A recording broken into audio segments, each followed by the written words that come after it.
This is CEMTV, reliable news and entertainment.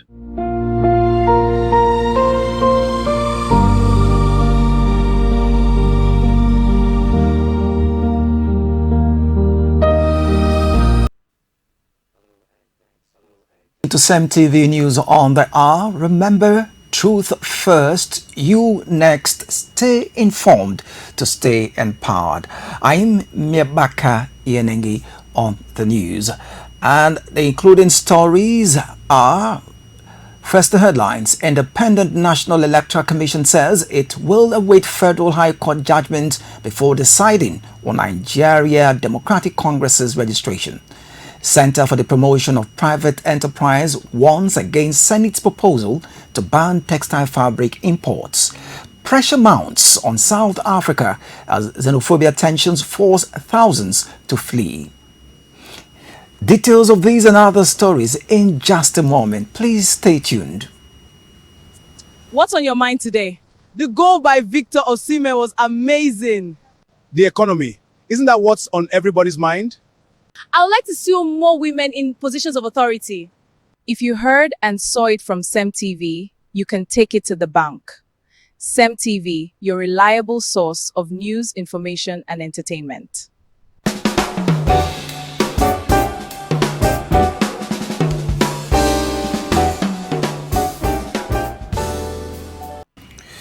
We begin the news from Rivers State with a report that the ease in tension between the United States and Iran has caused global crude oil prices to decline, promoting modest restructures in the petrol prices in several countries across the world. At several filling stations visited by CEMTV reporters in Rivers State, petrol was selling for approximately 100 to 200 naira less than prices recorded in previous weeks. While motorists welcomed the reduction, many say it falls far short of providing meaningful economic relief. For commercial drivers, tricycle operators, and small business owners, fuel has become one of their largest daily expenses, eating deeply into profits and making it increasingly difficult to sustain their livelihood. Dr. Emmanuel Olowu, who is an environmental analyst, offered expert insight on how several factors contribute to influence the retail price of petrol in Nigeria. Of course, possibility of change, which may be up and down, because this factor that we have noticed and we have identified as a country and as operators, we have not been able to standardize and establish them to the extent that we can say now we can produce locally.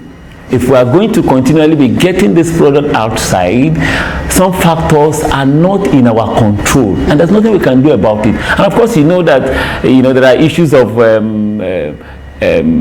flaws and failures, and will I call it administrative inconsistencies and foul plays along the line, and things not being true. As long as we have those kind of things, corruptions, let me call it that, as long as there's corruption in the system, we will continue to have this price change up and down. And that's, for me, is not the best we want to see as a country. It's not the best we want to see as citizens of this country.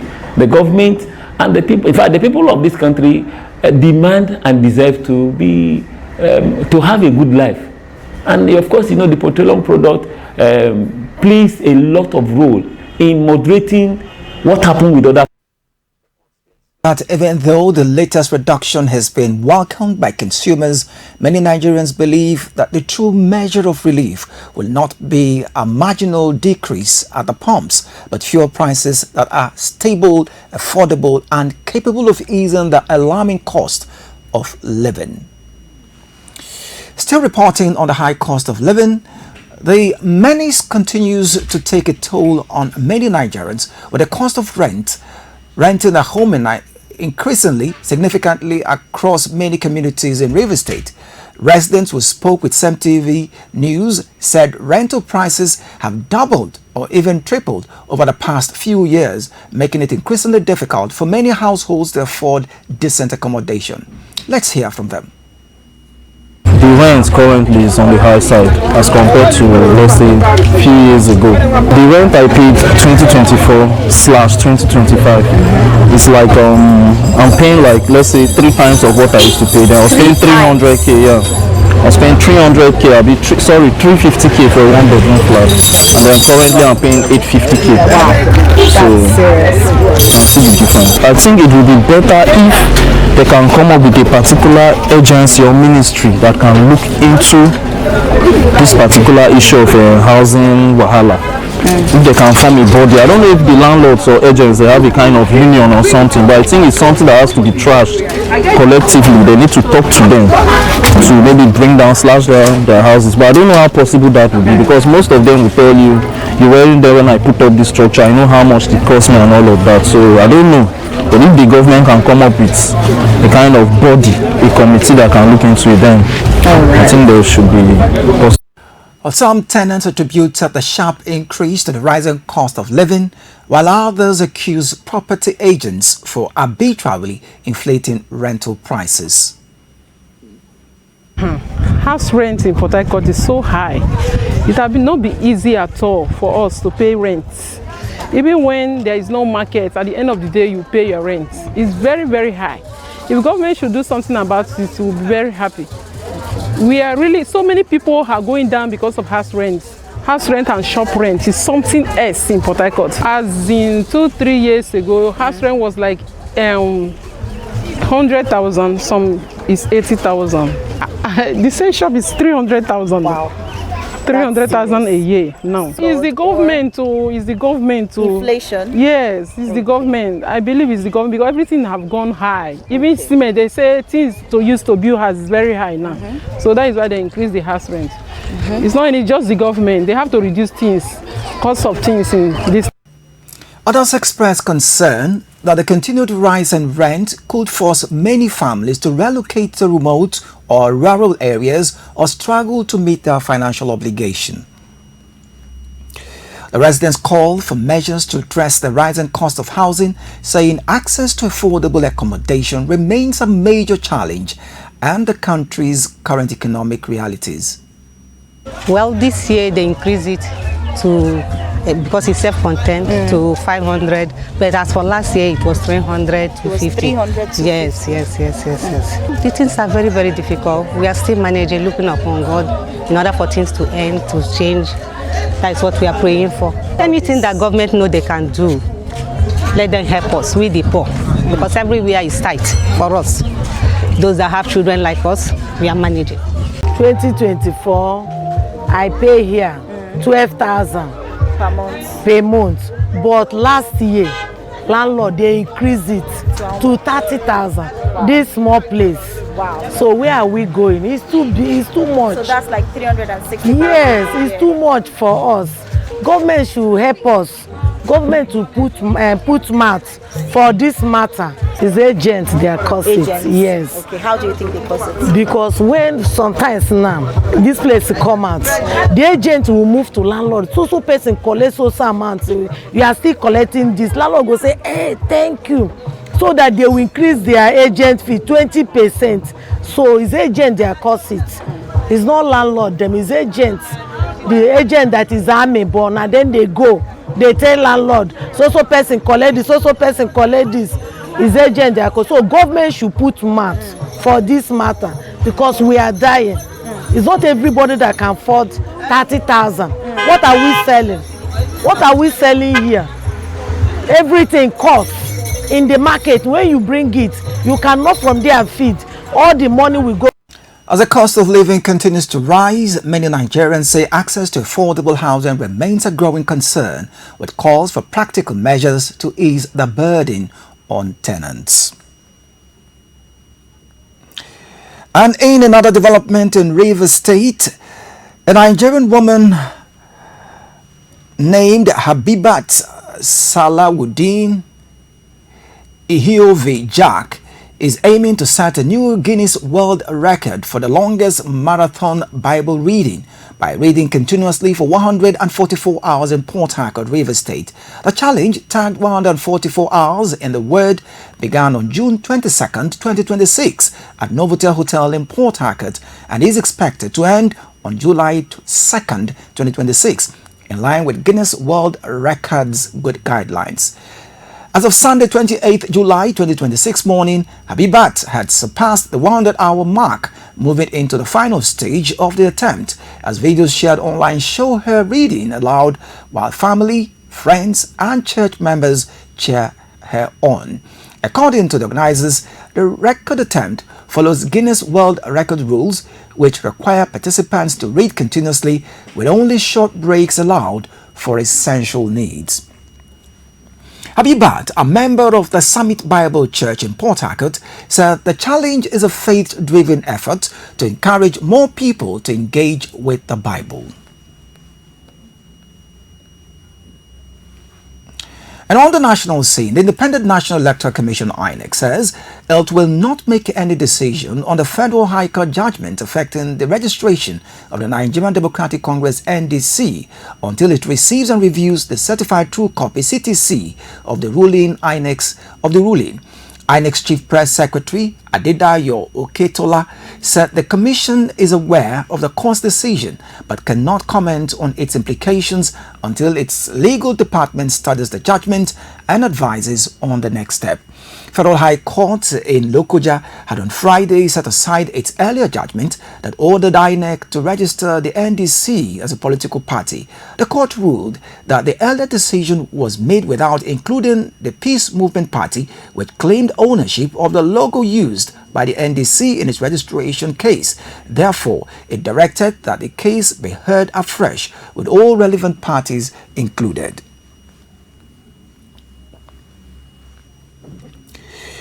We move on to ISWAP, where several top leaders of the Islamic West African province ISWAP, along with 76 fighters and some of their family members, have surrendered to troops of Operation Hadin Kai in Nigeria's northeast. The acting military information officer of Operation Hadin Kai, Captain Mohammed Goni, announced the development in a statement on Sunday, 28 June 2026, saying the insurgents laid down their arms and abandoned their hideouts due to sustained military operations.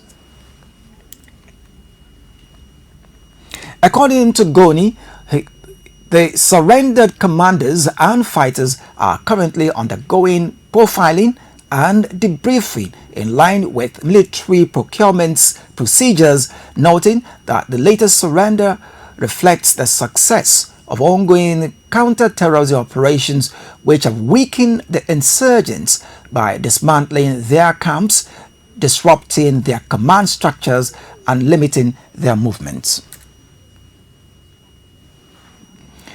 Goni reaffirmed that Operation Hadin Kai will continue its offensive until all remaining terrorist elements are either neutralized or compelled to surrender, with the goal of restoring lasting peace and security across the northeast. Meanwhile, the NDC has rejected the ruling and announced pleas to appeal.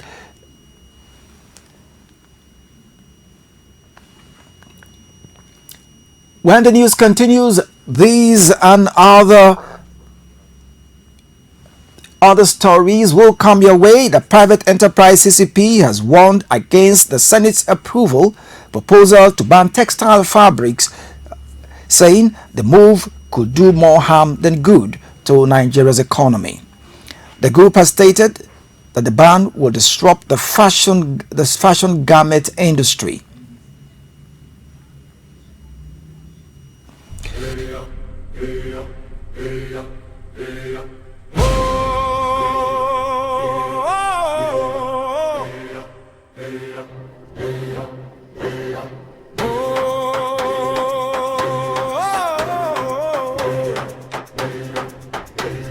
Is it time? I can't wait to see it.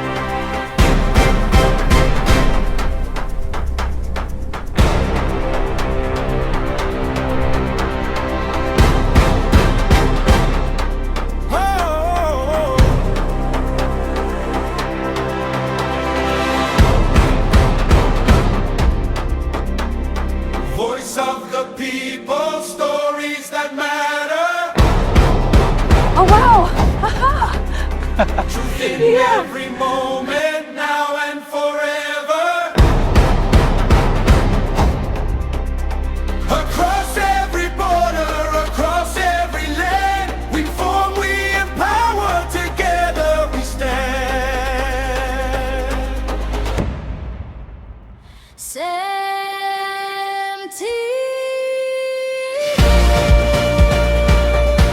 From Africa to the world, connecting everybody.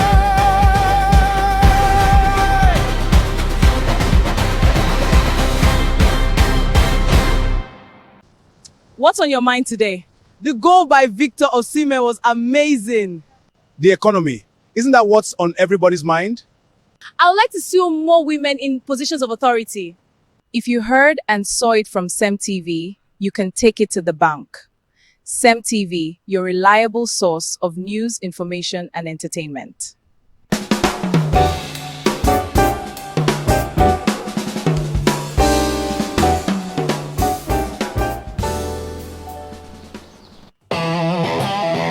The birthing of something new, African, Nigerian.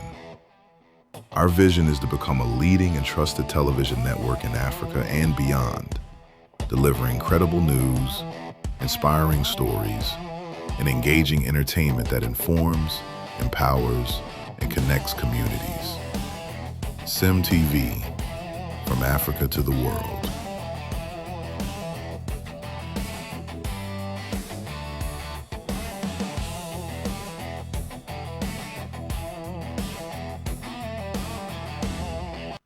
Welcome back. Still on national news, report says that the Center for the Promotion of Private Enterprise, CPPE, has warned against the Senate's proposal to ban textile fabric imports, saying the move could do more harm than good to Nigeria's economy. The group has stated that the ban would disrupt the fashion, garment and furniture and interior design industries, which depend heavily on imported fabrics and provide millions of jobs.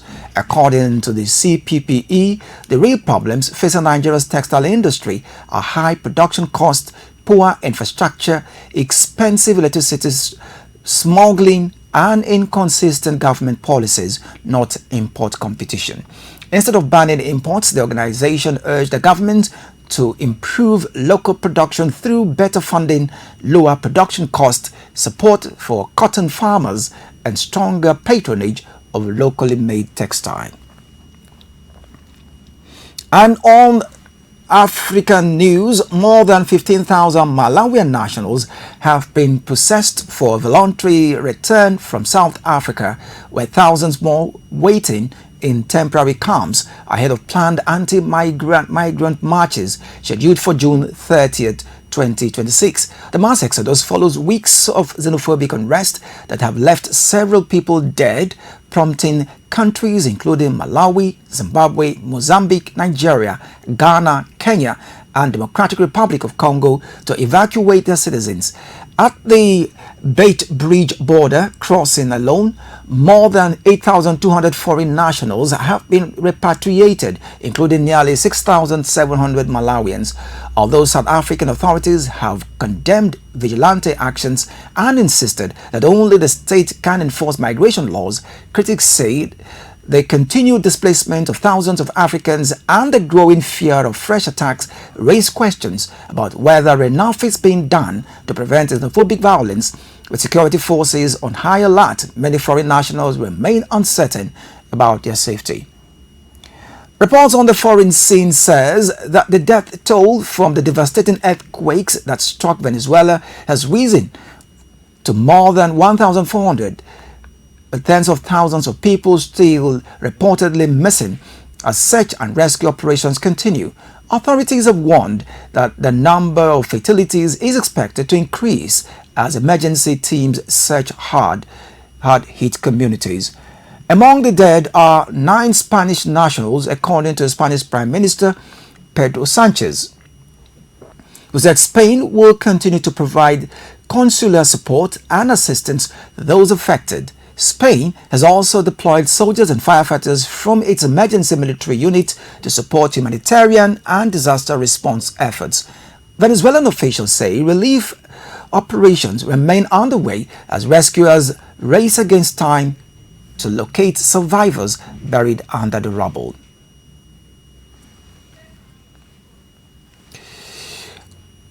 The news will continue after this break, but the following stories are also included in the stories to come. African Health Budget Network says poor community health is undermining human capital development in northern Nigeria. What's on your mind today? The goal by Victor Osimhen was amazing. The economy. Isn't that what's on everybody's mind? I would like to see more women in positions of authority. If you heard and saw it from CEMTV, you can take it to the bank. CEMTV, your reliable source of news, information, and entertainment.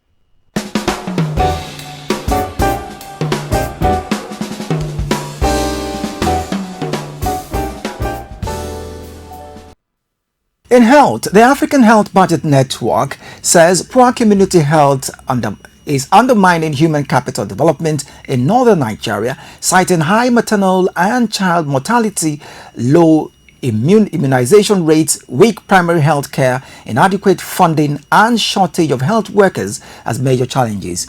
AHBN coordinator Dr. Aminu Garba said the region bears the highest burden of prevalent diseases, with the northwest and northeast recording Nigeria's highest under 5 mortality rates, warning that poor health outcomes are affecting education, productivity, and economic growth, while high out-of-pocket healthcare cost continues to deepen poverty. The organization called the northern state governments to declare a state of emergency on health, invest more in primary health care, strengthen disease surveillance, improve immunization, recruit and retain healthcare workers, and expand health insurance coverages to improve access to quality health care. Meanwhile, Sri Lankan authorities have begun using military drones to identify and eliminate mosquito breeding sites as the country battles with its worst dengue outbreak in years. Health officials say nearly 50,000 dengue cases and 29 related deaths have been recorded so far this year, although the figures remain significantly lower than the 2017 epidemic, which was about 186,000 infections and 440 deaths. The drones are being used to scan rooftops and other areas that are hard to reach where stagnant water is retained, thereby providing breeding grounds for Aedes aegypti and Aedes albopictus mosquitoes, which transmit the dengue virus. According to the head of the National Dengue Control Unit, Kampila Kanangara, a recent cyclone left behind large amounts of debris and standing water, creating ideal conditions for mosquito breeding. The storm also triggered more than 1,000 landslides, slowing cleanup efforts by local authorities. Kanangara warned that if infections continue to increase, hospitals could come under pressure due to limited bed spaces. The drone operation forms part of a 3-day nationwide dengue prevention campaign focused on identifying and destroying mosquito breeding sites across the country.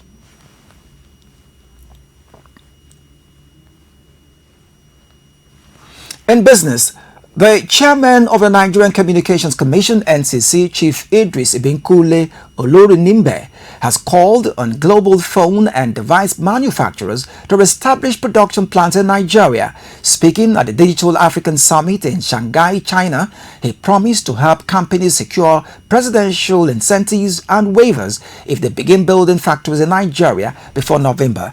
According to him, producing phones and other devices locally will make them more affordable by reducing reliance on imports and protecting prices from foreign exchange fluctuations.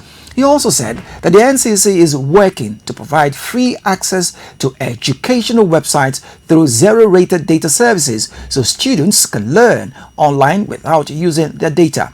The Commission added that it is introducing new measures to ensure locally made devices meet global quality standards while tackling the sale of counterfeit products, noting that the overall goal is to make digital devices and internet access more affordable for Nigerians. In sports, Turkish club Trabzonspor have reportedly submitted a £15 million bid to AC Milan for Super Eagles winger Samuel Chukwueze as they continue to strengthen their squad ahead of the 2026-2027 season. According to reports from Turkey, the 27-year-old is one of Trabzonspor's top transfers target, with discussions also said to include a deal that could become permanent if certain conditions are met, although he is currently under contract with AC Milan until 2028. If the transfer goes through, Chukwueze will join fellow Super Eagles players Paul Onuachu, Anthony Nwakeme and Chibuike Nwaiwu at the Turkish club for the strengthening its Nigerian contingent. However, no agreement has been reached yet, and AC Milan is yet to respond publicly to the reported £15 million offer.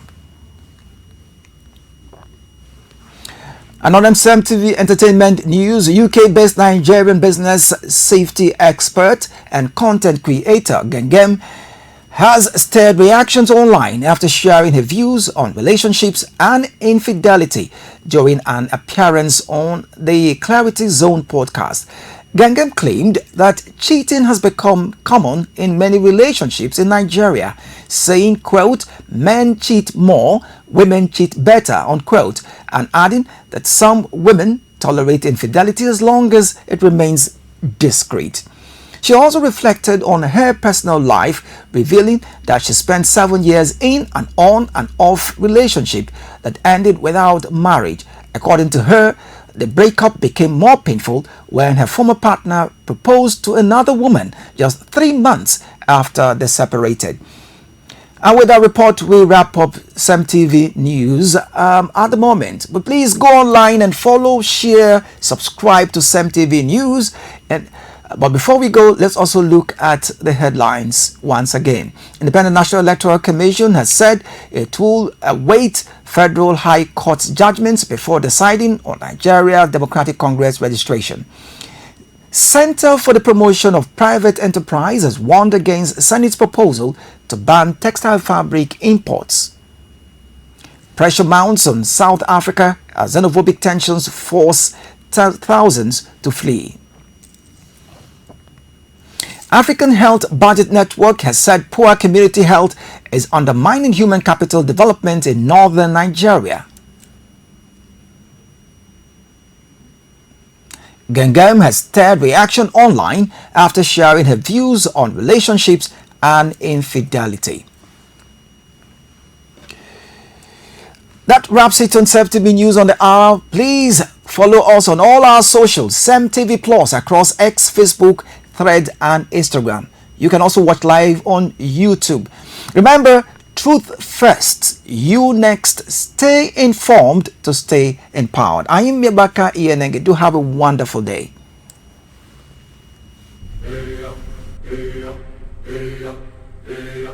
Oh